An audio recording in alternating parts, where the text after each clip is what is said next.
Good hello to anyone who is watching this video. Very quick introductions. This is a compilation video, basically, of the last 8 videos which were analysing various shooters.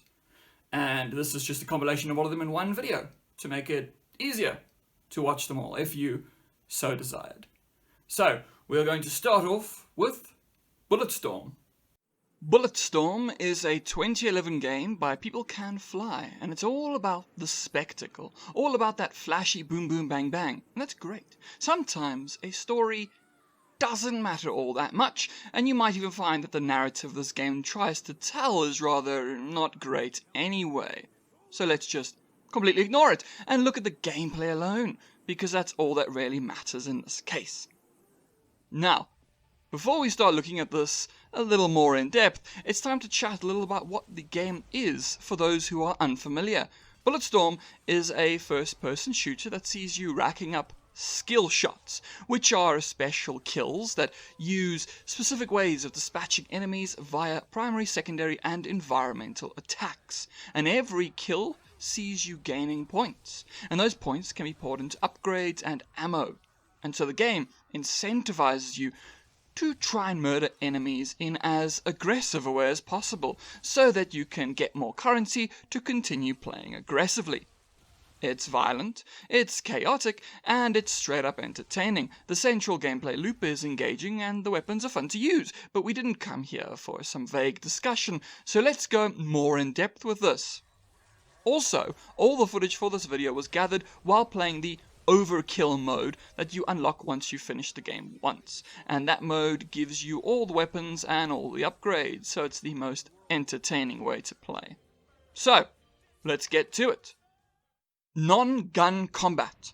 Guns obviously play a big role in the game, seeing as it is a first-person shooter and all that jazz, and so you might expect us to chat about that first, but nah, let's start with all the ultra-violence that doesn't need a gun. And you have 3 primary means of attack that do not use a gun. And those 3 are the kick, the slide, and the leash. The kick is pretty much an amped up mighty boot from Duke Nukem, and it sends most enemies, unless they're one of the larger enemies, flying. Not only that, but they also go flying in slow motion, and that thereby gives you more time to take careful aim and devastate them. But let's not get there just yet. We're still just doing the setup here. Next is the slide. This is a means of speedier movement, seeing as you slide faster than you can sprint. But it also serves as a means of slide kicking enemies who are in your way. And seeing as some enemies can dodge out of the way of a regular kick, means that a slide kick is a good way to get those enemies into a tougher situation. It also sends them flying in slow-mo. And lastly, the leash, which is a special ability that allows you to grab an enemy from afar and pull them towards you. Once again, this has its limitations, seeing as big or speedier enemies are resistant to the leash, but for most enemies, it yanks them towards you and out of cover, and that lets you dispatch them with your guns or with the environment. The environment is where you'll be doing a lot of spectacular murder, kicking enemies down cliffs into spikes or turbines, or just into things that want to eat them. The environment is your place to murder your way through enemies in a sometimes unfair and unbalanced way. Is there a row of enemies running at you and some spikes behind them? Simple. Just kick each one in turn, sending them flailing into the spikes one after another. The environment is often colourful and wonderfully pretty, and so the bright colours of the world contrast with the bodies that go flying all over the place, leading to a glorious spectacle of corpses. The world is inherently hostile to your enemies, although not to you, like at all, which is maybe unfair, but it also means that you can let loose and forget all about self-preservation in the pursuit of a glorious kill count. The environment, other than killer plants, is entirely unfazed by your existence, but it desires the blood of those who stand in your path. So kill 'em, kick 'em, leash 'em, and pummel 'em. Send 'em flying this way and that, and I suppose, if you so demand, you can also make use of guns. There is a relatively nice roster of mostly inventive guns to choose from. Sure, there's an assault rifle, and a pistol, and a shotgun, and a sniper, and those are all fine and dandy, and the sniper is actually quite unlike most snipers in games, because when you aim down the scope and fire, it becomes a slow-mo controllable bullet that you can guide into the evasive heads of your foes. But yes, these are fairly standard weapons, but when you get the bouncing explosive gun that shoots bouncy boom boom bombs at enemies, and the gun that shoots explosive belts that stop an enemy from moving, and then you choose when to blow it up and send enemies flying, and of course there's also the nail gun thing that impales enemies and has quite a range on it. I mean, we also can't forget about the remote that lets you control a robot dinosaur thing, but that's rather temporary, so maybe it isn't considered its own gun. But each of these weapons only adds to the spectacle because of the aforementioned skill shot system. Sure, you get points flashing up on screen every time you murder anything, but when you have some guns, well then things get kicked into overdrive, because guns have a nice primary fire, sure, but they also have a secondary fire, and just the process of setting a weapon to its secondary fire mode causes the gun to vibrate and rumble like it's just itching to be let loose, and then boom! Shotgun on its own is just a shotgun, but once it's set to its secondary fire, it just incinerates everything in its path in a blaze of fiery glory. The pistol turns into a rocket launcher that can send enemies spiraling into the air where they'll explode, and the assault rifle can fire a projectile that blasts straight through everyone in its path. The enemies, when engaged using primary fire, are often rather bullet spongy, but if you use the secondary fire on them, then they're mostly one-shot kills, bosses and mini-bosses excluded, of course, and all this comes together to make one hell of a spectacle heavy affair. And that's it for Bulletstorm. And that was Bulletstorm. So, it's now time for us to move to the next one, very, very quickly, and that is BPM, bullets per minute. Okay, so first things first, this is not my own footage, and is instead the footage of Gruslu00, a badass speedrunner who has, at the time of writing, set the world record with the hardest character in the game. His channel and Twitter handle are linked below. Check him out. And in case you're curious, I didn't record my own footage because even though the game runs with an uncapped frame rate on my PC, it drops to 30 if I try recording anything. So it looks awful. Anyway, on with the discussion. BPM Bullets Per Minute is a 2020 game by Awe Interactive, which was coincidentally released on my birthday. I know, right? A game I love, and on my birthday, but even by pure coincidence, Undertale also released on my birthday. But enough about birthdays. BPM is a rhythm-based first-person shooter with absolutely no story. The story is you're a Valkyrie and you have to defeat a dragon. Go do that. And then you fight your way through several levels as new enemies are introduced throughout, and at the end of each level you fight a boss. Rather simple, and when you beat the final boss you start all over again because this is a roguelike game. You start at the beginning every time and make your way through its levels over and over again until you've sufficiently kicked its ass. Along the way, you unlock new characters with new starting weapons and all that jazz. Basically, it's a roguelite/roguelike game, but with the difference being its sense of rhythm. And when there's rhythm, there has to be dancing. You dance in this game, not in the traditional sense, but you do dance around your enemies to try and avoid their attacks because, you could die otherwise. Everything is tied to the heavy metal beat that thumps its way through every moment of gameplay. You can move entirely independently of the beat, but all your other actions are tied to that beat. And let's start with the first. Dodging. You can dance in all four directions, evading those behind you and those coming at you from the front, and you can dance side to side to dodge those pesky projectiles that video game enemies tend to fling at you. This turns every battle arena into a dance as you weave your way through enemies to avoid their attacks and to bring you within range to harm them yourself. Now, you'll find similar circle strafing dodge mechanics in many arcade shooters, but the big difference is the beat. You have to stick to the beat. If you try to dodge off beat, well then you aren't going to dodge. It literally doesn't let you. This means that you slowly start to develop that rhythm in yourself. You enter the zone, a flow-like state where you hit those notes perfectly. It takes some time to get used to, but once you have it, you find yourself moving with the music. But you don't only move with the music, you also use it when attacking. You have to dodge to the beat to stay alive, but in an arcade FPS, dodging is only half the battle. You also need to attack. The game doesn't allow you to dodge off beat, and the guns don't allow it either. You can only attack on the beat. Some guns allow you to attack on a half beat, but generally it's only on the beat. You watch your foes, noting that they too attack on the beat, and you dance with them as you fire one shot after another. Every weapon fires in a different way. Some can only be fired once before needing to be reloaded. Others have multiple shots in the chamber. Some have cooldown timers. You need to pay attention to all of that while keeping that beat in mind. I often play games while listening to podcasts, but this game shatters any prospect of doing anything else while playing. You need to focus or you will die. Sure, the game has an easy mode, but in any of the modes you can die very easily, and so there's a terrific learning curve. You need to try and find that zen. You need to know exactly how your gun operates, and you need to know its range, its damage output, its speed, and because of this, you'll likely end up sticking to your favorite guns, provided you can find them in-game, and hardly ever experimenting unless forced. But dodging and shooting is only part of it, because the biggest part, and like everything else that's tied to the beat, is reloading. No other game has ever done reloading better. Reloading is typically a simple affair. You tap a button and your character reloads the gun. That is not the case here. This is also where it's best to mention something else about the beat. All of your actions form part of the song. The dodge noise, the bullet sound effects, and the reloading all have a musical quality to them that lets them thump along to the beat. And none of them sound better than the reload. The reload of various weapons becomes like additional percussion in the music you are making.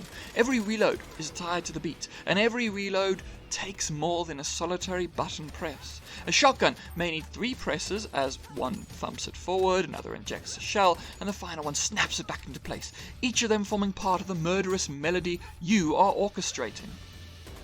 This also renders the game unlike many others, as you need to get used to pressing a button multiple times to a certain beat to reload your weapon. It presents a lull in the combat, a lull where you could die if you fumble your musical reloading, and this forces you to learn the hard way that you need to stay on beat. The game has a tough learning curve, but with time you get used to it, and there isn't a game out there that gets you into quite the same state of rhythm as BPM.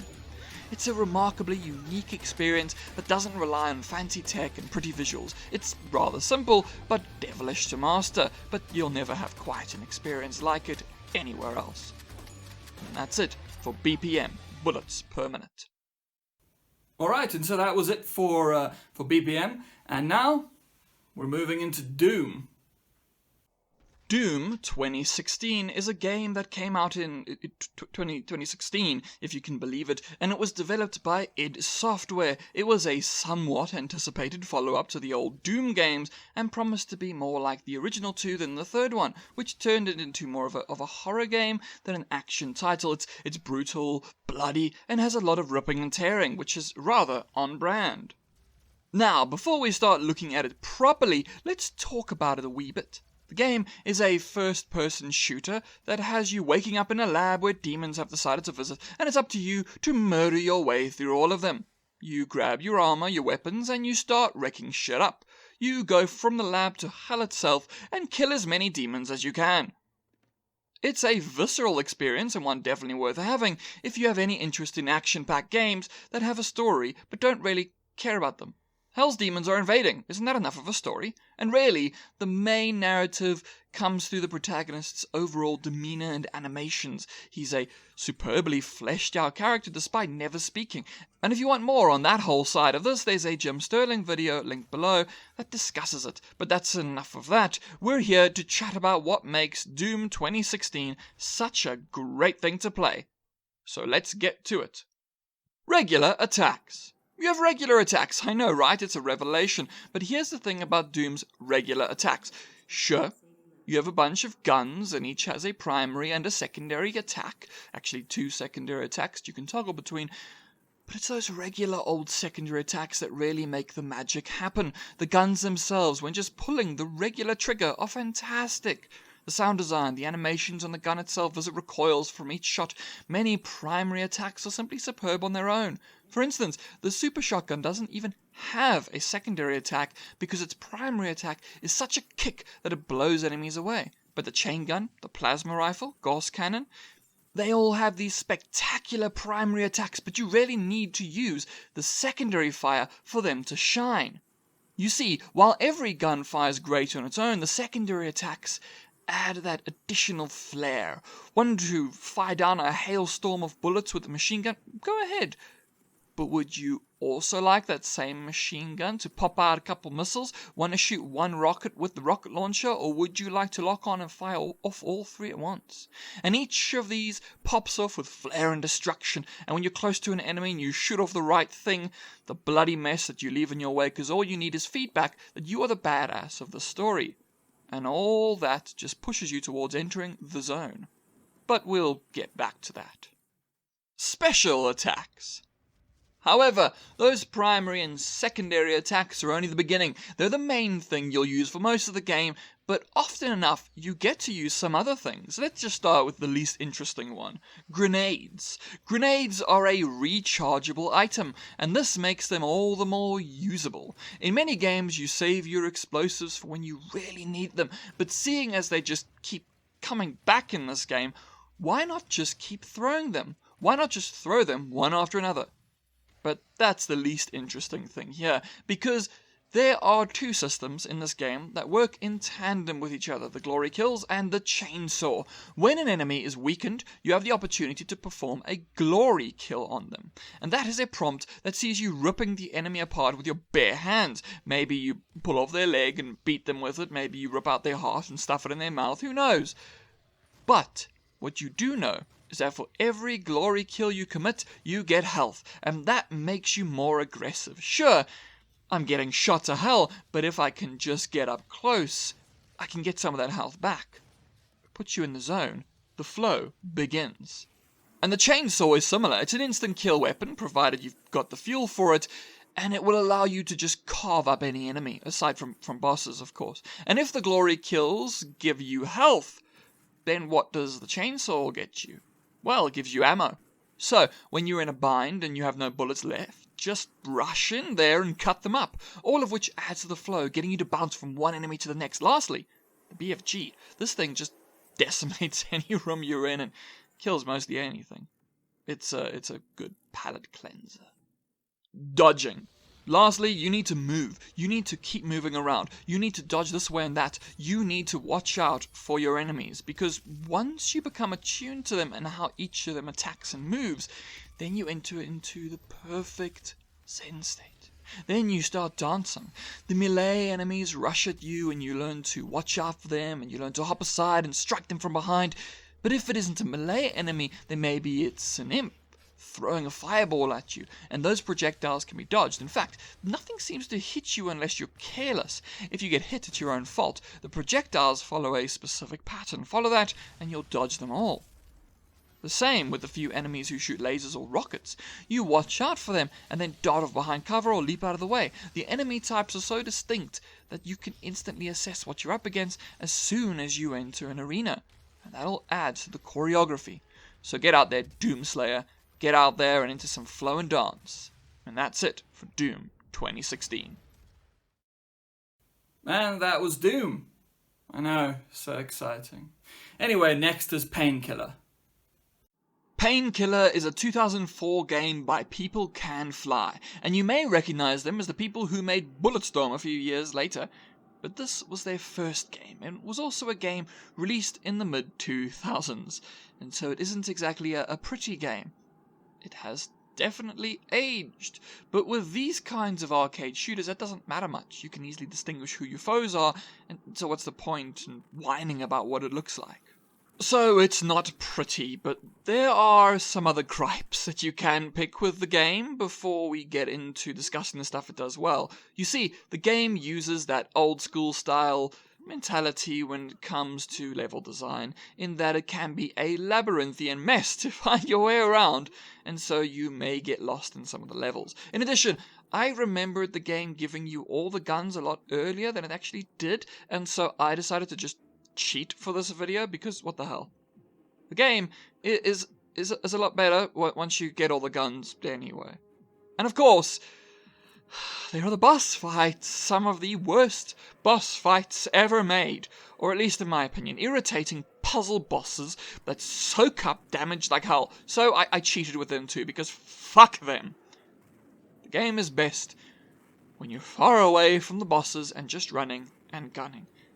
That's what we're going to look at, because this game has fantastic variety in its guns. So let's look at them. The Double Up Arsenal. It isn't unusual for more arcadey shooters to have guns that have primary and secondary fire options, but the secondary fire of every weapon often feels like an extension of the primary fire. You may have a shotgun blast as the primary and a powerful shotgun blast as the secondary.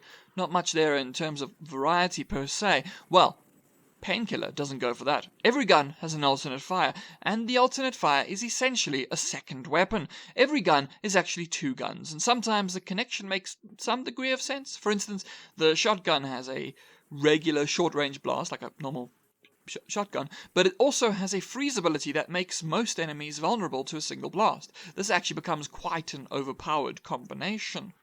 But that's the only one that really makes sense together. There's a stake gun that shoots enemies into walls, and the secondary fire is a grenade launcher. There's a shuriken firing machine gun type gun, and the secondary fire shoots lightning that chains damage to other enemies. It can also go through certain shields. Then there's a chain gun with a rocket launcher as a secondary. Both of these are rather standard fare, but together they don't make much sense. A burst fire machine gun and a flamethrower. And lastly, a different kind of stake gun that fires multiple nails, and a secondary you can shoot explosive nails. Also, that nail gun thing has an awesome reload animation. Now, some of these guns are standard fare, but the way in which the game doubles them up allows you to have a doubling of your arsenal within a smaller overall weapon set. In addition, many of these weapons are also used by certain enemies, and so you, having used them, know the strengths and weaknesses of those weapons, and so that helps you to navigate your way through the battlefield. The Painkiller. Okay, so there's Painkiller the game, and then Painkiller the weapon. And this weapon is the first you receive. It has two functions, like all the other weapons, but it serves as your ever-present melee weapon. Its primary fire is a rotating blade that slices up anyone who gets close, and the weapon never actually loses its usefulness. You can keep using that weapon throughout the game, although you may become distracted by other weapons that are also fun to use. The Painkiller does a lot more than just acting as a melee weapon, though. It also has a secondary fire that shoots the blade out. This can be used as much as you want, as it never runs out of ammo.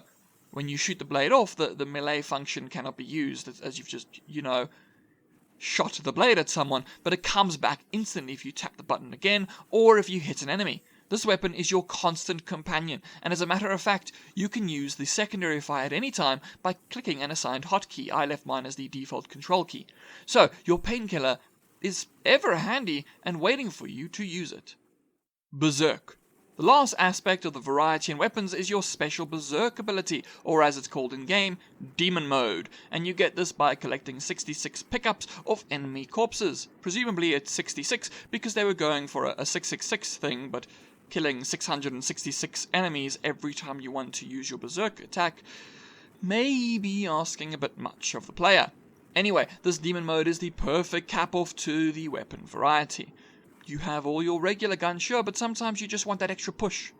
Demon Mode turns everything grayscale, and all the enemies are red, and you can't die, and you have infinite attack power. It's a nice, overpowered, climactic ability to use when you just want to destroy everything in your path.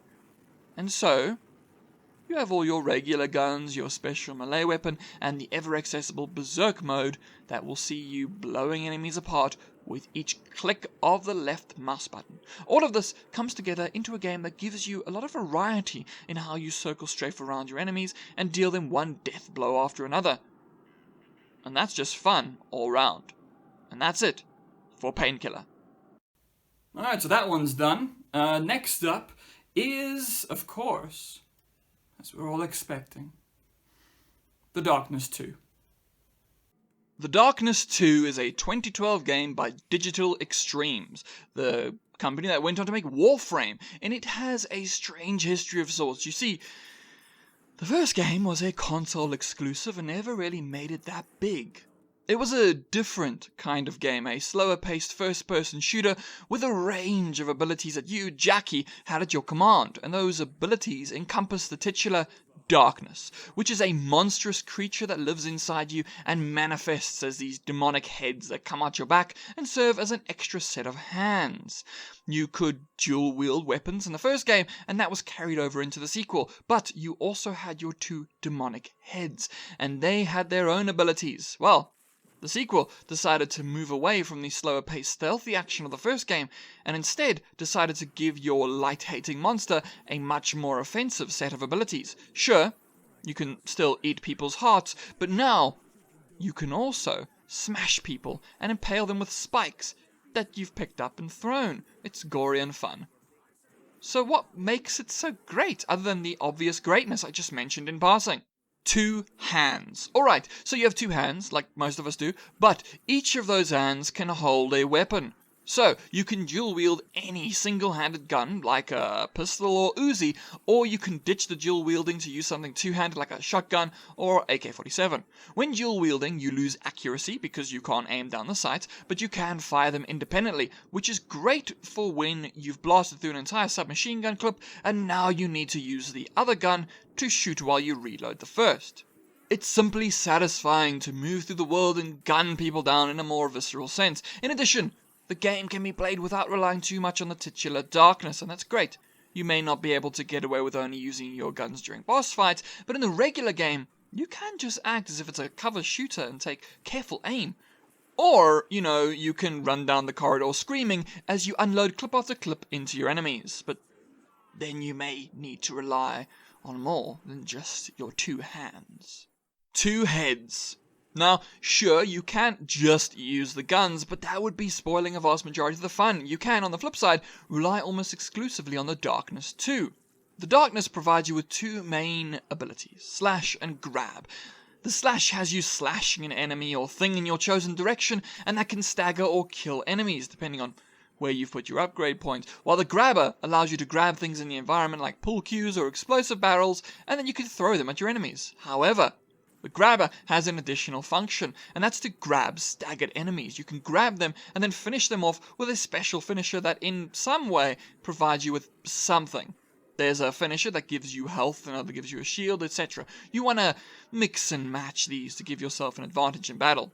There's something just so visceral about using those 2 demonic heads. They provide a way of interacting with the world that really isn't seen in any other shooter. Sure, games like BioShock give you special abilities to use alongside your guns, but nothing quite as integral to the experience as these extra heads. However, it really isn't right to talk about either of these without discussing their intersection.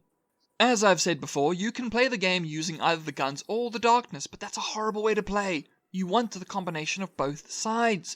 You want to be able to sprint, gunning down as many enemies as you can, grabbing one who isn't quite dead, finishing him off with the ammo finisher so you can get more ammo, pulling out your shotgun, blasting another, grabbing a crate off the floor, and throwing it at another. It just offers you a frantic style of gameplay that is oh so satisfying to pull off. They also work off each other. They are, for instance, abilities that the darkness can bestow on your guns, provided you can wait long enough for it to recharge. Or you have things like the ammo finisher, briefly mentioned above, which allows you to keep blasting at enemies without any real fear of running out of bullets. The combination of these 2 things, the guns which cut enemies down, and the darkness which offers extra attacks and keeps your health and ammo up, allows the gameplay to be more aggressive.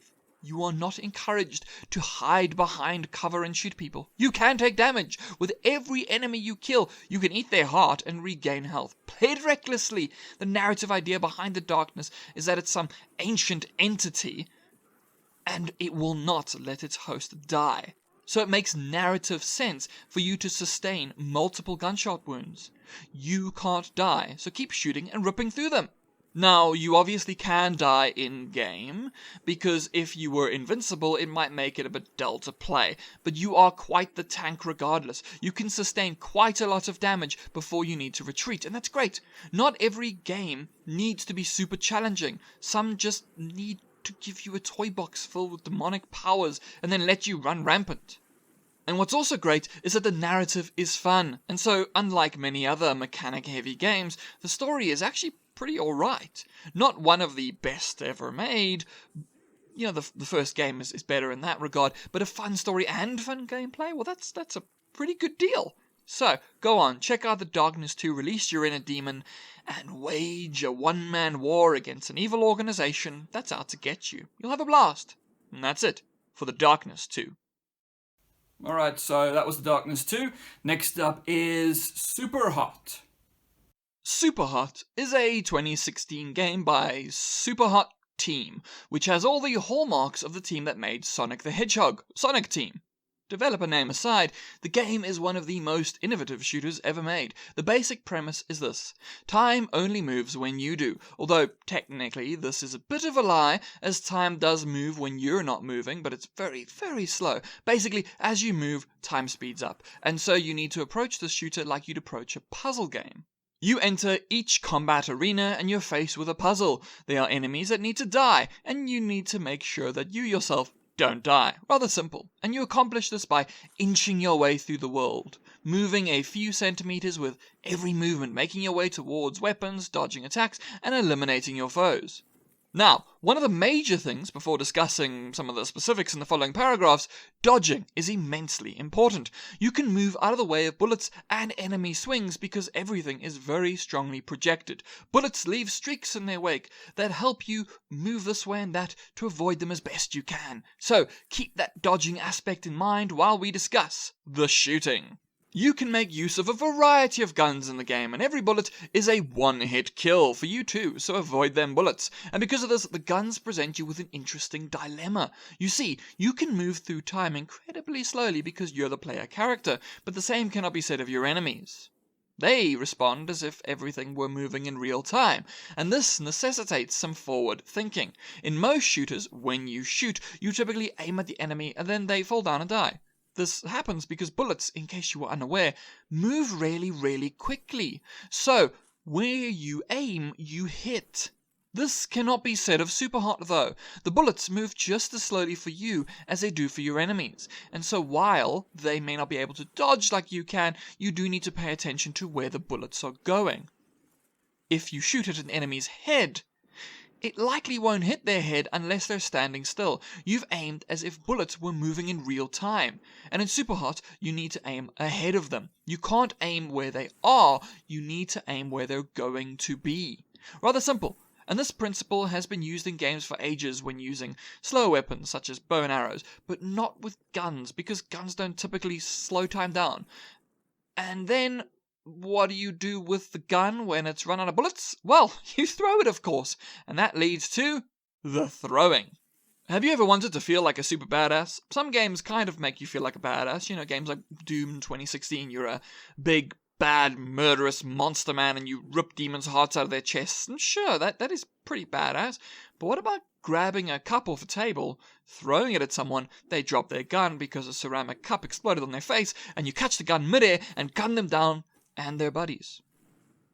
Isn't that even more badass than the whole ripping their heart out thing? It feels more like something John Wick would do. And that's another crucial element of Superhot. There are various items just lying around the world that you can pick up and throw at people. Some of these things kill enemies when thrown, like a katana, but other things just daze your enemies, and that gives you the momentary break you need to gain the upper hand in battle. The simple fact that anything could be a weapon to you adds to that feeling of badassitude, but shooting people and throwing things around doesn't account for the swinging. You can swing katanas, baseball bats, golf clubs, and a couple other things. Each of these kill enemies instantly, because everyone dies instantly, yourself included, so you better watch out. And sure, each of these weapons can also be thrown at any of the enemies in your way, and that will generally kill them too, so you can John Wick your way through the world. Some of these weapons present you with a slightly different way of interacting. Something like a baseball bat just breaks your enemies, but the katana, oh, that is an entirely different thing. That slices and dices your enemies. It really is a wonderfully visceral thing to do, not to mention the fact that the katana can also slice bullets in half. Swing this way and that, take out one enemy after another, throw the weapon away, punch a guy in the face, grab his sword, and slash your way through the rest of them. The slow motion renders this a slightly easier way of fighting than using a gun, because there's no real need to aim when slashing. But the weapons do eventually break, and then you can't even throw them anymore. So, make sure you know what you're doing before you do it.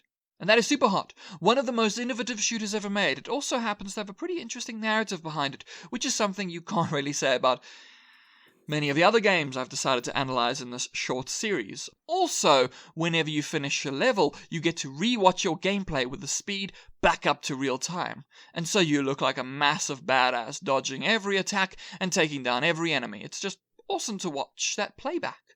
And that's it for Superhot. Alright, and that's Superhot done. And next up is Severed Steel. Severed Steel is a 2021 game by Greylock Studio, and in it you play as the titular Steel, a character who seemingly lost her arm in some kind of incident that involved a corporation, although there is no dialogue in the few story cutscenes there are, and so this is just what's implied. And she decides to go on a revenge mission against this corporation. She wants to kill the CEO and burn the whole place to the ground. It's rather bare bones, but a deeper narrative would probably damage this game. The game itself feels like a combination between Mirror's Edge, without the awful story they insisted on telling, of course, Superhot, and something like BPM bullets per minute. You fight your way through an electronic soundtrack as you stunt your way to success, dodging all the enemies you can and taking them out before they can land too many hits on you. In addition, the environments are destructible, and so blowing holes in the walls and shooting enemies through them is a viable option, but we'll get into what all makes this game special in a moment. Before that, though, it should be stated that all the footage I captured was captured on the lowest difficulty setting. The game is tough and takes a while to master. I plan on continuing to play this purely because of how fun it is, but for now, I'm only playing it on the easiest mode possible. Next will be the second easy mode for me. One up from easiest, I know. I'm quite the hardcore gamer. Now, let's get to it. Replenishment. One of the primary gimmicks of this whole experience is that your character only has one arm. Now, that presents an interesting dilemma when it comes to the whole idea of reloading. Now sure, if you had enough time and you were accustomed to only having one hand, you probably could reload a weapon, but this game is all about speed and finesse, and so there is no time for reloading, and so there is no reloading. You grab guns off enemies, either by pulling a secondary gun off an enemy as you run past them, or you can grab their primary gun after you've killed them. If you don't have a weapon, your character will automatically pick up a gun when you pass over one, and this all adds to an extremely fluid combat system. You move through the environment, grabbing guns from enemies, blasting your foes to death, throwing the weapon away and grabbing another one. This is the only way to get more ammo for regular guns. There is a special weapon that requires a different ammo type, but for the most part you'll be running and gunning. Well, you might say running and gunning, but really you'll be performing a whole load of stunts. You need to make use of stunts wherever possible. You have a vast array of movement abilities in this game. You can dive, slide, jump, wall run, and go into bullet time. Each of these stunts allows you to remain clear of enemies, dodging out of the way of their attacks and forcing them into difficult situations. You see, your enemies do not have the same movement capabilities as you do. They can never move as quickly as you can, and so if you dive off a rooftop, through a window, shattering the glass as you go, and taking out every enemy in your path in a bullet time slow-mo move, well, that's just par for the course. If you do not use a vast array of moves, you will never be able to evade the multitude of enemies that come at you, and the use of bullet time allows you to take things a bit slower so you can pop off rolls and devastating slides as every enemy is gunned down in your path. The game never wants you to stay still, and the whole thing looks immensely stylish when performed well. I myself am not amazing at it, but simply watching someone competent or doing it yourself will yield at least some amazing moments. There's nothing quite as gratifying as pulling off a tricky move, nailing it perfectly, and then coasting your way to victory. And getting to that victory point is made easier or harder depending on your skill level because of invulnerability. Now, whenever you kill an enemy, you gain back some health, or at least on the lower difficulty settings. This encourages aggressive, fast, fluid, stylish play. You're not going to make it through by being careful and cautious. You're going to make it through by sprinting through the world and shooting everyone before they can shoot back at you. So, you get health back from killing enemies, but there tend to be a lot of enemies, and so there's no way you'll be able to dodge them all. That's why it's great that there are invulnerability frames in this game. The environments are almost entirely destructible, but you very often aren't. Whenever you're doing a stunt of some kind, you are invulnerable. According to the game, you dodge every attack when you're doing a stunt, but mechanically, this works as an invulnerability period. So, if you can just keep moving and dodging and performing stunts, you will never die. When you're moving so quickly through the world, you may struggle to take careful aim much of the time, but the fact that you can so easily snatch up new weapons and the fact that you can be invulnerable so long as you stay on your toes, well, that means fast stunt-oriented play is always the most desirable option. It also helps that playing with loads of stunts also happens to be the most fun and stylish way to play. This is probably a game that would be great to watch someone else play, someone competent, so not me. It will also be perfect for speedrunning. But anyway, you want to be a stylish master when you play this game, and with some practice, you just may be able to accomplish that. And that's it for Severed Steel. And that was Severed Steel. Next up is Half-Life 2, and it's also the final one. Half-Life 2 probably needs no introduction. From its iconic opening to its well-realized characters to its great world, it is one of the most famous first-person shooters ever made, originally released in 2004 by Valve back when they made games on the regular rather than just letting the cash from Steam pour in. The game pioneered various technical and design aspects of games, and it had an immeasurable influence on the industry going forward. It's also just a good game, which is nice too. In it, you are Gordon Freeman, a theoretical physicist who's inexplicably good with weapons, and you are tasked with fighting against an evil alien force known as the Combine. There are a variety of weapons in the game, but the one that came to represent it more than any other was the gravity gun. The gravity gun has gotten endless praise over the years, and so I figured it would be a nice one to wrap up the small series on shooters with. It's definitely the most well-known game on the list, but hey, there's always more to gush about when it comes to this game. Now, we're going to look at the gravity gun in particular, which, in a rather self-explanatory sense, can be used to manipulate gravity. You can pull things towards yourself and push things away. It is also by far the most iconic weapon in the game, and kinda supplanted the previous iconic Half-Life weapon, the crowbar. The crowbar is still present in the game, but mostly as a courtesy and as a symbol. The gravity gun has endless functionality throughout the game, but we're not going to actually look at that functionality, but rather at how three areas epitomize its use: the Yard, Ravenholm, and the Citadel. The Yard. This is the place you actually acquire the gravity gun. You have, by this point in the narrative, already played for several hours, and so, unlike the crowbar in the first game, you don't get this right in the beginning. The Yard is a simple practice ground. It's pretty much a tutorial level. You get the gun and you start playing around with it. You throw some things around and smash some things. It's simple and doesn't offer any real difficulty of any kind. You even get to play a game of catch with a robotic companion named Dog. There is no stress here, no need to rush. You have all the time you need to get to grips with the basic functionality of this weapon. It isn't even necessarily pegged as a weapon at first. It's a fun toy to play around with, and it does also feel like Valve, who'd just created a physics engine at this point, wanted to show off their realistic gravity system, and viewed like that, this whole section is rather adorable. This area is just meant to give you the time you need to understand how the dual functionality of push and pull works with this weapon. It's simple, elegant, and while you may not realize the full functionality of this weapon so early in the game, you're about to find out as you enter Ravenholm. This is the famous zombie chapter in Half-Life 2. You are confronted with a destroyed town filled with zombies, and you need to make your way through it because the narrative says so. According to the narrative, this town is the only way you can go, and so you have to go this way. The town holds no overall narrative significance to the player whatsoever, although it does aid in world building, but it leaves a strong mark, as this is the first, real gravity gun tutorial level. In the Yard, you threw around rocks and crates, but here you realize the full potential of the gravity gun. They are explosive containers, crates, buzzsaws, and traps, and there are things out of reach that you can pull towards yourself with the gravity gun. You start to learn the weapon's range as the level continues, and you learn just how devastating it is as a weapon. Those buzzsaws and explosives kill zombies instantly, and you can often just shoot tables and boxes at zombies to kill them too. You begin to realize that this weapon will have applicability far beyond this one little level. The level itself is an amazing atmospheric experience, and it's also the first place in the game where you get a shotgun, because, it's a zombie level.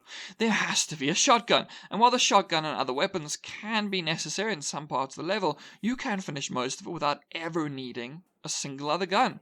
The gravity gun has shown its usefulness, and it will remain an incredibly useful thing for the rest of the game, and into the sequel episodes. But we're not going to look at them. You see, because the culmination of the gravity gun does not occur in those sequel episodes, but rather in the last level of the base game. It arrives when you enter the Citadel. You've gotten your tutorials and you've realized the gravity gun's limitations, so why not just remove those limitations? The weapon could never harm enemies before, except very small ones like headcrabs, but once you enter the Citadel, a narrative event occurs that leaves you without any other weapons, but it also leaves you with an overpowered gravity gun. This new gravity gun can pull enemies towards you and send them flying away, and when you shoot enemies away from you, they disintegrate into particles in a stunning display of late-game overpoweredness. There is a grand tradition in video games: give the player the ultimate unfair weapon right at the end, and Half-Life 2 does just that. This thing ensures that every enemy flies from your path as you now use the gravity gun's infinite ammunition to simply devastate every enemy in your path. The gravity gun has been a companion since the Yard, and now it's time for it to reach its full potential in a way that would feel unfair if it occurred earlier in the game. Its full power has been unleashed, and it's oh so satisfying to use, especially after accepting its limitations throughout the game up to that point. You knew it could never do this, so now that it can, well, it's just too much damn fun. And that's it for Half-Life 2. Alright, that was everything. That was all 8 shooters. Hope it was entertaining enough to warrant watching, listening, whatever the kids do these days. Now, there's just one little thing that, worth pointing out. Originally, I wasn't actually going to do Severed Steel. See, originally I was going to do a different game. I had Severed Steel on the horizon for quite a while, and I didn't know when it was going to come out. And then it suddenly came out while I was, basically before I was about to start the other game that I was going to do instead of Severed Steel. And then I decided not to do that other game. The reason I chose not to do that other game, because that other game is Battlefield 2 Modern Combat. The reason I didn't actually ultimately choose to do that is because all of these games are available on Steam. You can get them all. Battlefield 2 Modern Combat, you can't. It was a console exclusive for the PlayStation 2 era, so it's been a while, Most people wouldn't be able to get their hands on it if they tried, so decided rather not. But that game is also actually very, very interesting, and if you were able to somehow get a copy or acquire it another way, then it is definitely worth playing. It's very, very interesting how it uses disposability. Maybe one day I'll return to it and look at it more in depth. But for this series, I figured that this was enough. So that is it for this series. If you enjoyed the videos, then please, like, subscribe, share, comment, all the usual things. You can also find me on Twitter. All of that stuff is down below. And yes, that is about it. I hope that you have a great day further. Ta-ta.